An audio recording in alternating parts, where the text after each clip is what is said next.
So, welcome back to the Arcade Attack podcast. I've got a great guest on today's show. We've got Sean Cooper, a real Bullfrog legend. You made some of my favourite games growing up, Sean, so thank you for that already. Oh, really? Yeah, 100%. I was a massive Bullfrog fan.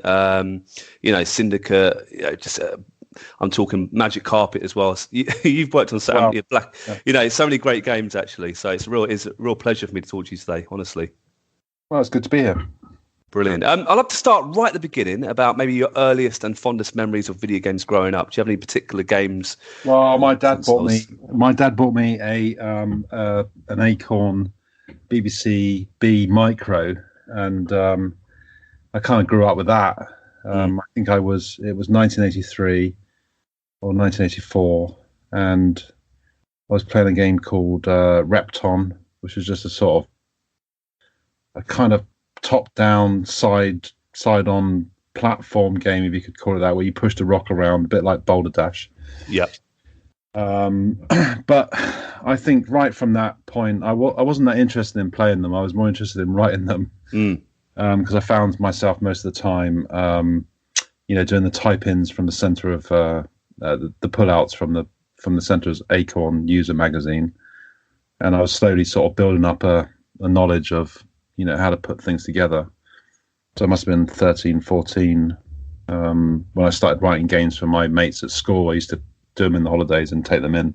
Oh, great. Into the computer room. I think we had 14 computers, so we could sort of load it up and they could sort of test it out and stuff. And I mean, they weren't very good, but it was the start of something. Oh, great stuff. Do you remember how you got your first big break in the industry, your first proper published title? And do you remember the first game you properly got out, produced? Yeah, of course. I mean, some of it's a bit vague. Peter Molyneux came in. I'll start from the beginning. I was on a YTS, what they called a YTS. It was an iTech scheme back in 1987. I was just managed to get on it before my 18th birthday. Peter Molyneux came in and asked for a guy that could work on games. I was the guy picked out of, I think 50 were there. Wow. I turned up. It was about, I think, 3 days later at the front door of Bullfrog, which was in a loft above a hi-fi shop. And I remember ringing the bell and I couldn't get in, and there was all sorts of, I just felt such an idiot. And I managed to get in, and then I went upstairs. And my first impression of when I got upstairs was everything was in colour. I've been working in this black and white BBC Micro for so long. It was in colour, and it was like, sort of 256 colour on a Commodore Amiga. And I was just I was just like blown away. So the first game Peter sort of chucked at me was something that the guys had been working on for a while, and it hadn't really got anywhere. And it was Flood. Obviously I did a bit on Populous and a bit on other games, as a sort of trainee, testing and programming and drawing some arts and stuff. And then Flood was my kind of, I would call it, Peter gave me my big break, and he allowed me to sort of lead the project, see what I came up with, and that's what I kind of produced. I didn't code everything, but I put the game in it, designed it, did what I wanted to do, and I think Peter Molyneux just sort of he just let me have autonomy on it, which was kind of so trusting, because I was only 18, 19 at the time. But he was like that anyway, give them autonomy and see what comes out. And then I just, took it by the horns and, got on with it and did it. And it's quite interesting, because the day that we were finishing it, it was midnight, and my friends had been waiting for me in the car park next door to go to Cornwall for a week's holiday. And they arrived at about 7, and it was midnight. And I said, I've had enough now, I'm going. So I just walked out, and Peter and Glenn and Kevin and I think it was just them three really. They finished up the rest of the bugs, because there were mostly bugs in the I/O systems, the disk drive and stuff. So yeah, that was good. It was a lovely time. Right. I mean, Flood, it doesn't seem to get as much recognition now as like sort of more known Bullfrog titles, but it was quite an innovative platform, wasn't it? It had quite an interesting few dynamics of the game. Are you quite proud of it looking back? It's not my proudest moment, but it's certainly my first moment, right? It's my first moment of making something commercial that was big enough to make some sales for the company. I felt like I earned my place. I felt like I could actually do this now. And these guys were, Kevin, Peter, and Glenn. They were all coders, and they were all just dumping information inside my head, of how to do stuff, and it was just an amazing time. But I think, looking back at Flood, it wasn't a great game. Yes, there was some innovation in it, but that's what we tried to do. I mean, we're still doing it today. We're just trying to innovate, and make some, make games that have a unique twist to them. A good philosophy, definitely. I've got to ask, actually, is it true that Flood was originally supposed to have like 4 players in the game? That's at one point, or was that? Who told you that? I read it online. I'm not sure if that's true or not. No, it's not true. Complete rubbish. Well, I think it's complete rubbish. I mean, we can live with the lie, couldn't we? And we could sort of make something up around it, but it certainly wasn't. I mean, I was a massively inexperienced programmer writing my first game, so it wasn't. I mean, I wouldn't have had the skill to do that, and I don't think Peter snuck anything in the back door or anything. I don't think there was anything. Maybe the next game, all the rest of the games had multiplayer in it, but not Flood. Yeah, no, fair enough. You mentioned earlier, Sean, that you did do a bit of work on Populous. What was that exact role on that game? And that game was huge, wasn't it? Did you? Huge. It's massive, wasn't it? Well, how much work did you put into Populous then? I didn't really put much in it. I mean, they were sort of halfway through it when I joined. Me and Glenn did the data disk for it over a week. Peter had gone on holiday. Yeah. And Glenn, I remember Glenn saying to me, "If you want to keep your job, you need to do some work." So really? It was a bit before a bit before Flood. He said, "Well, we better do something." So I drew the computer world with the micros and the sort of computer sort of landscape. So that was pretty much it on that. I didn't do any programming. I did a lot of testing, a lot of playing, which I loved playing. It was amazing, going from black and white games to color. And then being sit down here, Sean, and play this game. All right. It was just schoolboy's dream, it's just amazing. It really stood out. I have to say, the graphics, the look and feel of the game, it almost was one of its kind, I think. Is it fair to say it really put Bullfrog on the map after Populous? Oh, it certainly put Bullfrog on the map, and it certainly shook up the old God game, the sort of the God game genre. I think you could call it the first one. I mean, there are kind of others, but I think this really kind of said, you could modify landscape, you could you could watch autonomy on the map, so it was more simulation based. It was just amazing. It wasn't amazing. I mean, me and Peter and Glenn and all the others played it to death, absolutely to death, which is, I think, the most fundamental key element in making games is that if you enjoy playing it and you play it to death, it's going to be bloody good, Yeah, I can't deny that at all. I completely agree. I'd love now to move to Syndicate, if you don't mind. We've actually recorded a tribute podcast on that game. We are huge fans of Arcade Attack. I've got no idea how many hours I put into it, but it is often regarded as one of the best Amiga games ever made. I'd love to know, were you there from the beginning of Syndicate, how it first came about? How was the game sort of originally sort of thought up? Yeah, so we, I think I'd come off Flood, so I'd finished Flood, and Peter said to me, "What do you want to do next?" And I want to do a killing game. Ooh. I want to kill things in games. So we all went down the pub, as you do, and we had some food and we had loads of pints. And I think it was a really good joint decision on what we were going to do. We were going to do a kind of strategy-based cyberpunk game, and that was the broad terms. So Peter said, "You're going to do it, Sean." I said, great, love it, love it. So off we went back to the office, and over the next probably 8 months to a year, we sort of explored ideas. Well, especially control methods. That's what we were trying to. That's what we were trying to get to, and it started off on the Amiga, playing around with moving these. It used to be called Blue and Orange Bloke before it was Syndicate. So we're moving these blue and orange blokes around because the artist had drawn as blue and orange bloke. So I thought we'd call it that. So we're moving those around. There was 8 of them at the time, just on a flat isometric plane, and just seeing how they responded to being clicked on, moved, and stuff.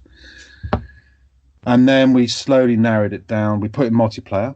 That was certainly the next thing, which was a sort of file system, really kind of funny file system, network system, where you would write a file and then the other machine would pick that up, and it ran so fast, it was amazing. And we ended up killing each other with a simple gun. And it was the first time I went, I don't know why do bullets take so long to travel in games? When you fire a bullet, it sort of travels across the screen. Yeah. I wanted to hit it instantly. I want to pull the trigger and he's dead. Like real life. Yeah, so that was the first sort of time that I went, no, this gun, when you fire it, is going to kill that guy. Instead of it traveling across the screen, it's just going to kill him or damage him instantly. So we need a line. We need some sort of way of portraying that kind of smoke, the direction of the shot. So we got into that quite got into the multiplayer. Everyone was having fun. People were queuing up to have a go, because I think it was only 4, maybe an 8 player, but I think it was 4 to start with, because it was a filing system model. And and slowly we kind of expanded the weapons. Yeah. And then we started thinking, well, what else could we achieve here? What's the uniqueness? Can we? So they became cyborgs quite quickly after that. They were just blue and orange blokes before, and then we said, no, they are cyborgs. They're sort of they're kind of bionic men in a way. Yeah. Chipped up. They've got computer systems that kind of enhance them. You can pump different drugs into them, make them respond in different ways. You can make them see further, etc. So, and then we moved to PC. I learned the 286, did it on that, and then we moved to 386 because the technology was growing very quickly, and I think Peter and the others didn't see that. I don't think they saw it coming so quickly, because the 286 came out and then the 386 came out, and it's released first on the 386. And then we did a direct port back to the Amiga. But I think best played on the PC, really. I used to play on the Amiga, but I've heard actually that the PC version's the best version. It was high res. It was twice the resolution, and you've got this good sense of really crisp graphics. So I think that was quite an innovation at the time. The high res graphics were 640 by 400 and 480. And great. So I'd love to know, you said cyberpunk earlier. What were the main influences on the game? Was there any films? And I've got a question here from one of our Arcade Attack members, Rob. He wants to ask if you're a William Gibson fan, or any of that sort of came into the game. No, not really. I mean, I wasn't. Remember, I was quite young. I wasn't really following much. I was quite sort of simple in media, but the other guys were, like Paul, the artist and stuff. I remember Blade Runner being mentioned many times, and I didn't even know what they were talking about. So I think that part of it, the art style, definitely came from Paul and his team from an art perspective. I wasn't so much interested in that. I was more interested in the sort of the weaponry and the simulation side of people looking at it and going, that guy's going to work, I think I'll follow him, and then shoot him as he gets home. It was the baby in a mother with baby in a pram syndrome when the Terminator walks out and starts killing everyone. Yeah. We were sort of going for that kind of feel, that you could do that if you wanted to, or you could just get on with your mission and get on with it. Yeah, good stuff. I mean, was there any sort of gameplay mechanics or things discussed that never actually got into the final version of the game? Can you remember? There was the Gauss gun. The Gauss gun turned into a rocket launcher, and it was meant to de-chip things, and meant to be sort of like this kind of really high-tech kind of weapon. Yeah, like a sort of electronic weapon. And I think we just ran out of time. I think I'd booked in the QA for EA, and I said, no, it's going to be a rocket launcher. That's it, and that was done. I think I'd like to have spent a bit more time on the sort of air support side, so like the airstrikes, more in that line, and laser cannons and stuff that were sort of, more sort of you save them up and then you could just eliminate people with a click of a button without actually doing anything. So I'd like to have got to that point. Oh, great stuff! That's great. Well, that's really interesting. Definitely.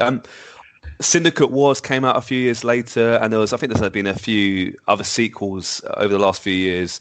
But I personally think the first original Syndicate was the best. The others were good, but they never seemed to capture the magic. Why do you think people struggle with the Syndicate brand, and would you ever be tempted to work on a brand new game in the series, Sean? Well, I think I would. I mean, definitely. I think it isn't it with all games the sequel is, not as I think with games, when it innovates, it excites, and it's not the same as movies. You can innovate in a smaller way, like Toy Story to Toy Story 2.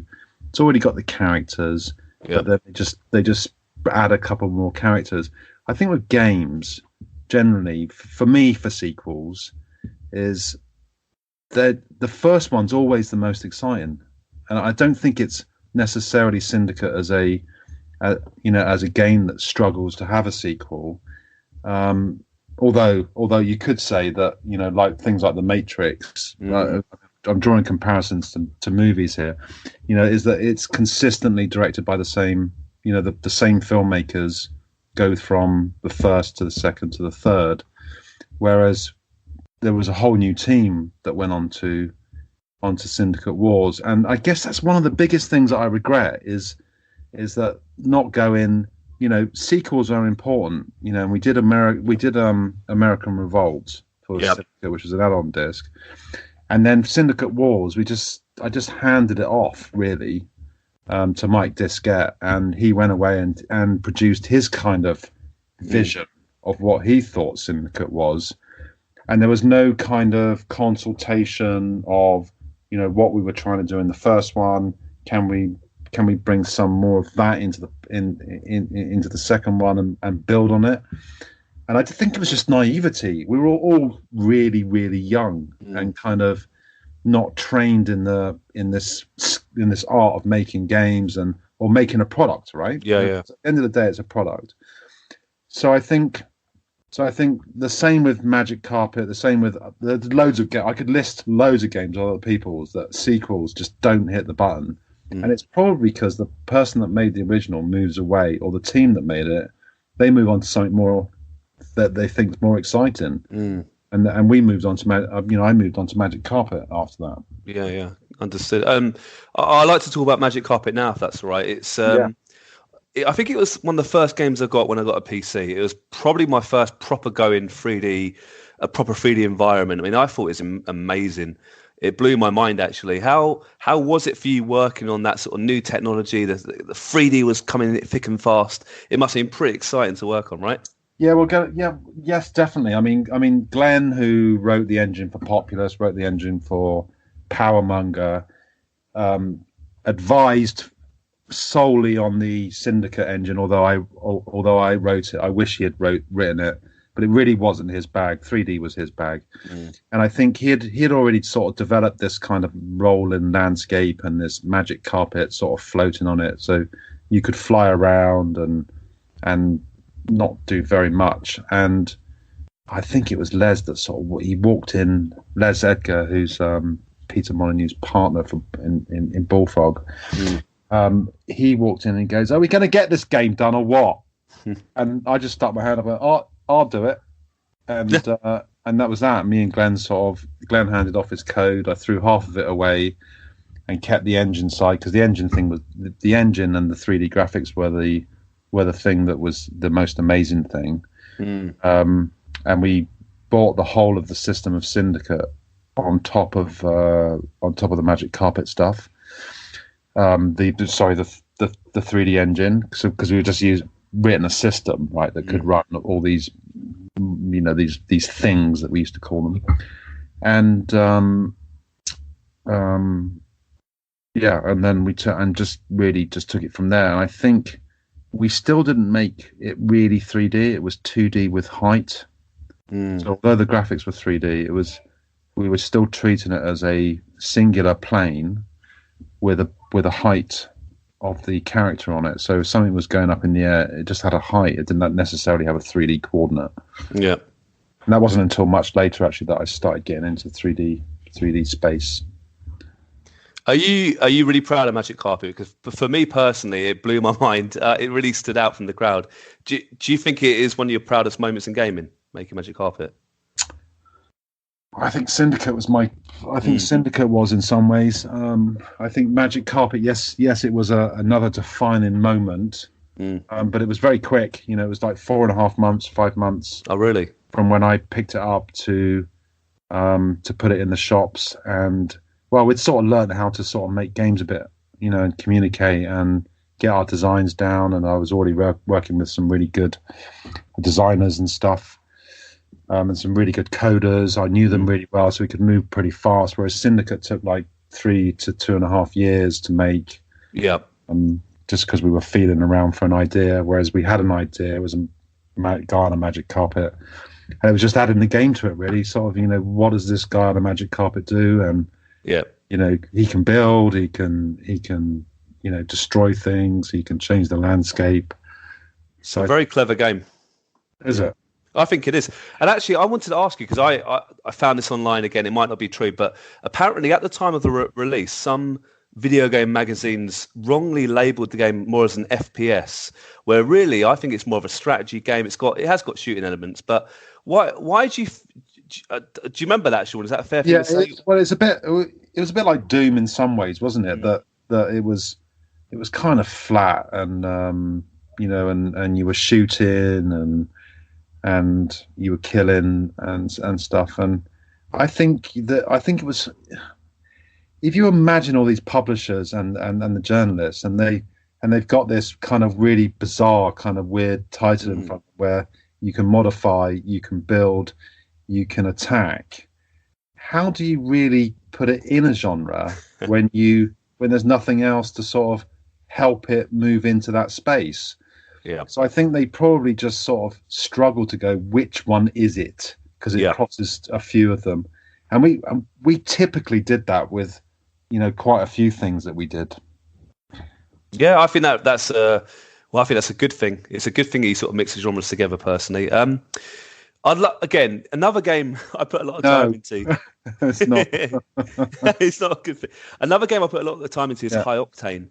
I got it. I think with my computer, it's bundled in, and actually I loved it. It reminded me a little bit like Wipeout, but I didn't think I played Wipeout at the time. But these are all rumours. I'd love to know, Sean, for certain. Is it true that this game was almost made in your sort of spare time, and it was never supposed to be? No. Is that a load of rubbish? It's no rubbish. Yeah. Have you heard that rumour before? I have. Yeah, it's not true. It's well, should we just? Do you want to go through that High Octane now? Then should we just talk about it quickly? Is that right? So So what happened was, I think EA, because we were just about to join EA, or EA had just bought us. They had a game slipping out of that drive window, the quarter, and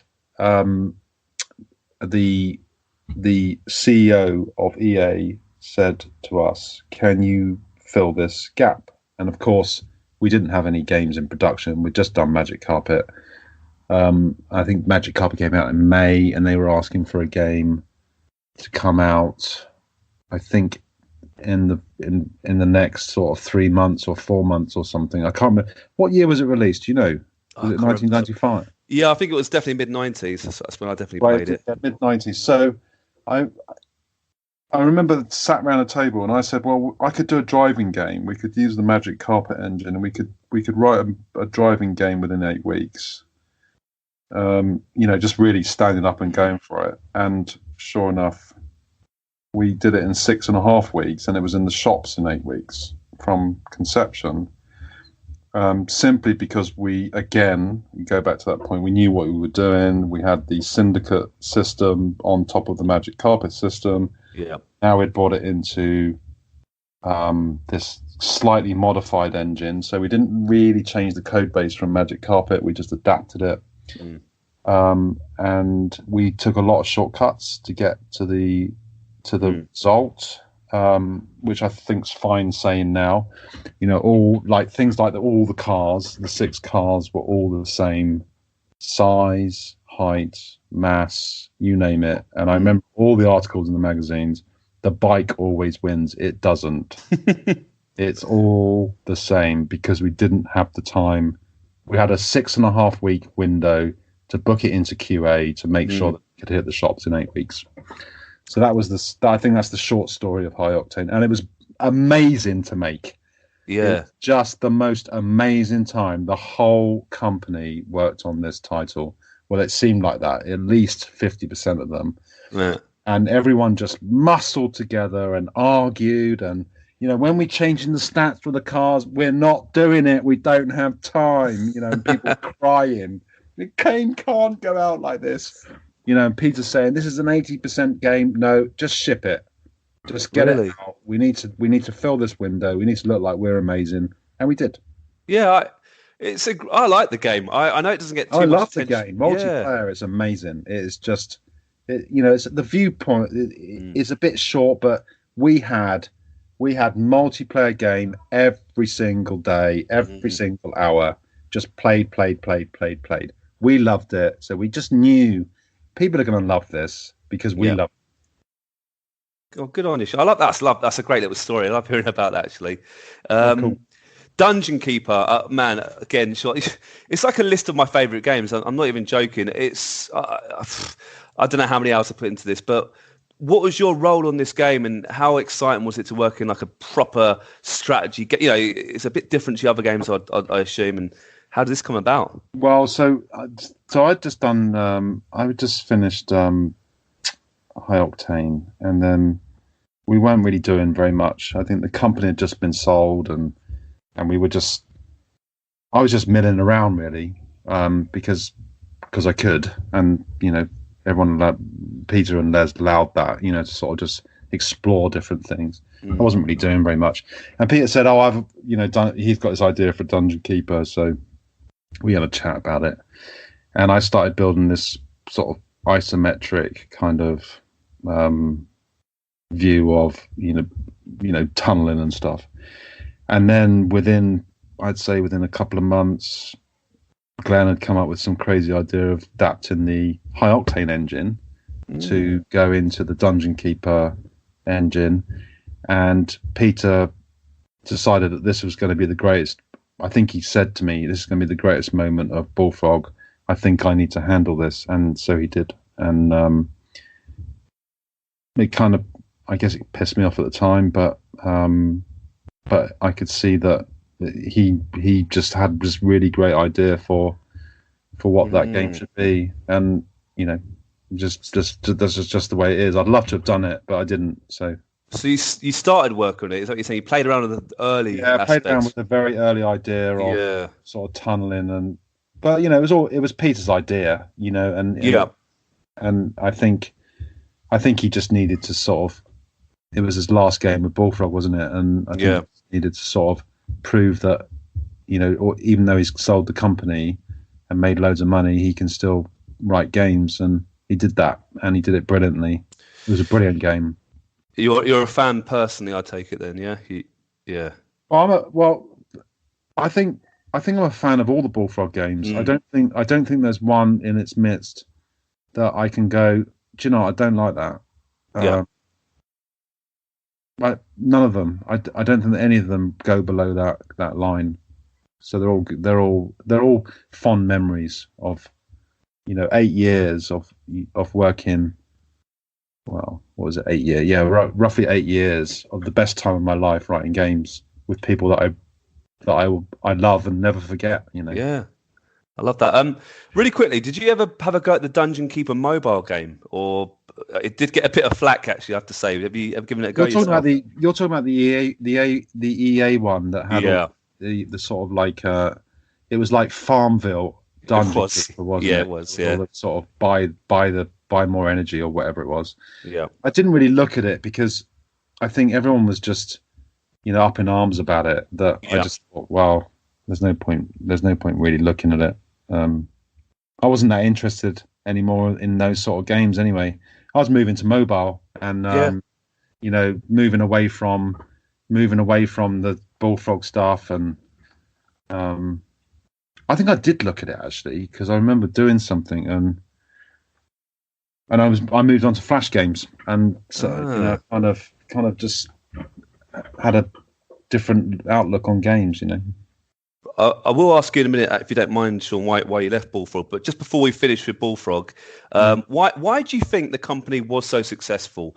Because you're right, like you said earlier, every title they released almost seemed above everyone else, original, highly ambitious. I mean, that's an unbelievable track record. What do you reckon was the magic ingredients? I think the people. It was just the people. You take Peter, brilliant sort of mind when it comes to the way he talks about games. He talks about them as if he's talking to a consumer. He doesn't talk about it as if he's talking to a developer. And I think that's kind of what you need to do. You need to sort of think of the game as if someone is touching it, not as if you're going to make it. So you don't talk about, I've got this really good idea. What we could do is we could write all this code and No, you talk about it in a kind of high level. You talk about it in a very stretched kind of way. I think Peter was pretty special with that. And I know some people say, oh, he hyped up a lot and bullshitted a lot about what was in the game. But all he was trying to do was stretch the idea of the idea that he had. Yeah. I think if you look at the first 5 people in Bullfrog, I think that's what really made it early on. Yeah. Is their energy, their belief that they could do something different. And then every single person that came on was a clone, or a clone with a lot of other magical properties to add into that existing bunch of people. So, I worked with some incredibly amazing guys in their early 20s, a ton of them, right? And every single day was a joy to go into the office. Imagine having a job where I can't wait for Monday to want to get back with everyone, because they've gone away for the weekend, and I'd be the only guy sat in the office over the weekend because that was my whole life, was just writing and playing games, especially multiplayer games and stuff with my mates that used to come into the office. It's had a great time. It was a great time. Sean, brilliant. I know you're a really busy man. I've got about 3 or 4 really short questions. Yeah, let's just go for it. Is that all right, man? I'd love to, this is, I don't want to, bring up any bad feelings, but what was the mood like when Electronic Arts did take over Bullfrog and eventually the company was closed down? I take it you weren't there when it eventually closed down. I mean, what was the feeling in the office back then? It just went quiet. It's like the energy was removed from it. Although it wasn't, it just went quiet. There was this sort of buzz. There was a buzz before, and then the buzz. Well, for me, so it's through my eyes and through what I heard and through my brain. That when they bought it, it just went quiet, and the buzz stopped, and I didn't feel that I didn't feel like I could progress. So I think EA just sort of left it alone, and I think it must be really tough that Les and Peter all of a sudden had lots of money, and to continue striving forward is incredibly difficult at that point, because you've got the monetary bit of striving, trying to get somewhere, is just been taken away because you've got it. So what else is there to strive for? And of course, Peter was still striving to make games, but I imagine there would be some sort of confusion at this point. Is it we didn't have to write these games for money. We just write these games because they're games, and I think that's where you get the best games out, is when people are working just for the game. They're not working for the monetary reward. It's more to build the game, but there's always in the background this money bit. Yeah. So because Peter's gone on to do some great things afterwards, even though he's got loads of money. So he's got to be pretty good, right? He's got to be an amazing guy to keeps going. It's unbelievable. Yeah, I guess that kind of links to my next question: is why did you end up leaving Bullfrog, and where did your career take you? You said mobile games, Sean. Do you mind elaborating a bit more? Yeah, well, so I had a little break in '96, midway through '96. So EA bought in '95, and then '96 and a half. It must have been June. I went to Virgin Interactive. Do you know what I wanted to do? I wanted to see what else was out there. I didn't believe EA could show me that other side. I don't know why I didn't think that, but maybe they weren't presenting it. Yeah. This guy I met at a show, he said, "Why don't you just come and work for us? You can see the other side of the industry." And I went to work for Virgin Interactive in London. It was near High Street, Kensington. And I thought, oh, that'd be a crazy time. Go and live in London and go and have a mad time. And I just thought, my God, when I got there, they had nothing. They didn't have that. It wasn't the same. It wasn't the same buzz as the old Bullfrog, and they didn't have any code. There was no libraries. There was just nothing. It was just these guys making some generic adventure game, which was a bit like Alone in the Dark with fancier graphics. And I just thought, oh my God, this is terrible. Let's do this. Let's shake this up a bit. Oh, really? And I spent a year doing that, and I didn't get anywhere. And I just thought, well, it takes teams to make games.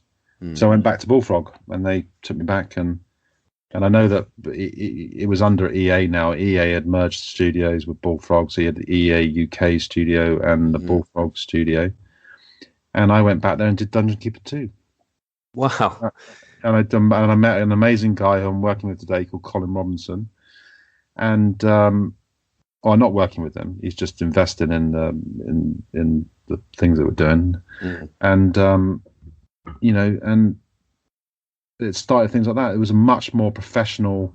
It's exactly what I want. It's exactly what I needed. I just needed this much more professional outlook on how to build games, scheduled. You've got production staff, you've got the development staff, keeping it separate. So design goes through production, through to the team, and that's exactly what I needed. I needed that whole kind of to grow my career. So I was 26, just about to turn 27. Got back to Bullfrog, what was left of it, and we did Dungeon Keeper 2, and that was again a fab time. I learned so much. I grew so much. I think I grew probably more during that product than I've ever done, because I didn't program. I just designed. Yeah. I was the sort of creative director of it. And I think that's all I wanted to do. Was just create, not necessarily have to get hands on with it. But I've gone back to it now. Now I'm back to coding because I realised that wasn't necessarily the right thing to do. So now I'm back to coding again. Brilliant. What's the company you're working on now, if you don't mind me asking? What sort of games are you doing? Well, we haven't really sort of announced it yet. So, but we are revisiting what would Populous be today if we were to create it today. That's kind of the concept of, or it's more. Well, I'd name it more because it's not Populous. It's more if we were to take some of the games we did in the late 80s and the 90s, and if we created them today, what would they be today? So I've pulled back Glenn, who worked on all the games that I've worked on through my career, worked on all the 3D stuff and the engines and stuff. We've got Colin Robinson, who worked on Dungeon Keeper 2 with me and did the Harry Potter series for EA. Yep.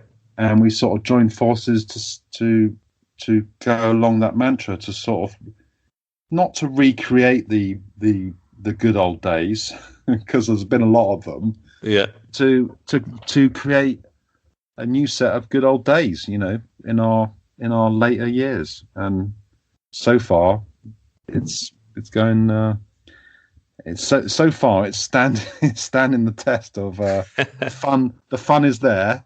Good. Fun's high, so I'm encouraged that we can sort of move forward. Well, I spoke recently to your ex-colleague Mark Webley, and he's had massive success with 2 Point Studios. I'm sure you're aware, aren't you, Sean? Yeah. So I hope I'd love to hear more about your. Maybe we could do a follow-up podcast. We can learn more about.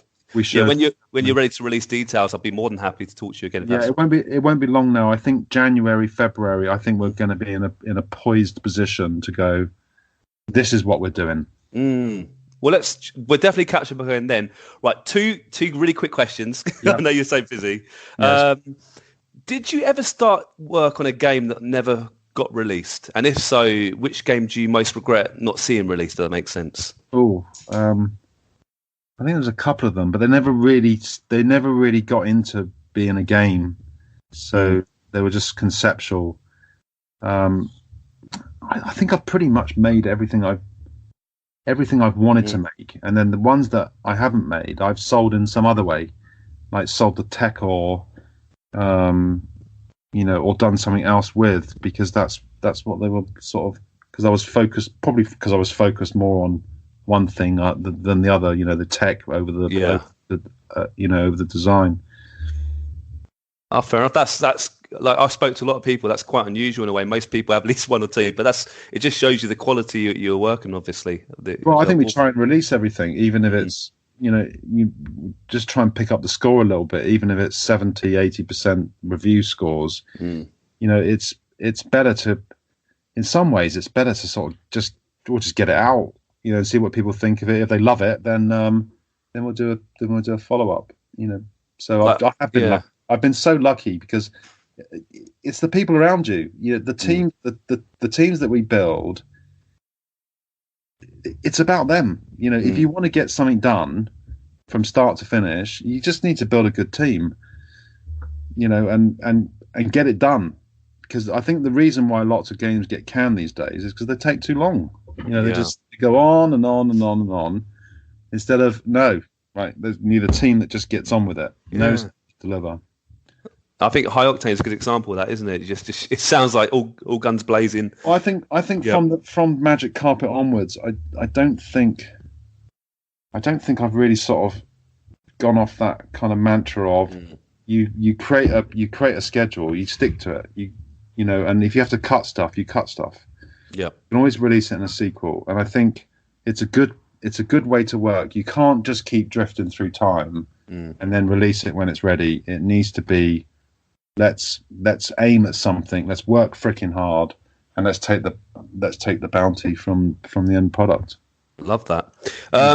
Right, final question, Sean. Bit of a crazy one. Keep going on, yeah. If you could share a few drinks of any video game character, who would you choose and why? My God, that's a tough question. I've asked it so many times. The most common answer. Question, oh, thank you. The most common answer is Lara Croft. I'll tell you that for free. Most people have said Lara. I was thinking of a male character for some reason. I think because I'd want to be a hero in some ways. There's no one to mind. There's no one I want to be other than myself. Yeah. But I would certainly like to, if I was to be anywhere in a sort of safe environment, a bit like Live, Die, Repeat. I'd like to be in Battlefield, the original Battlefield game. Yeah, it's classic. And if I could die and then come back again, that'd be just awesome in real life. I could get in that tank, drive it down the thing, get blown up, and then get respawned. I think that'd just be amazing. So no characters, but that's good. Disappointing. No, that's a great answer. Oh, Sean, it's been a real pleasure. I've really enjoyed talking to you today. It's been a real pleasure, honestly. So thank you so much for your time. No problem.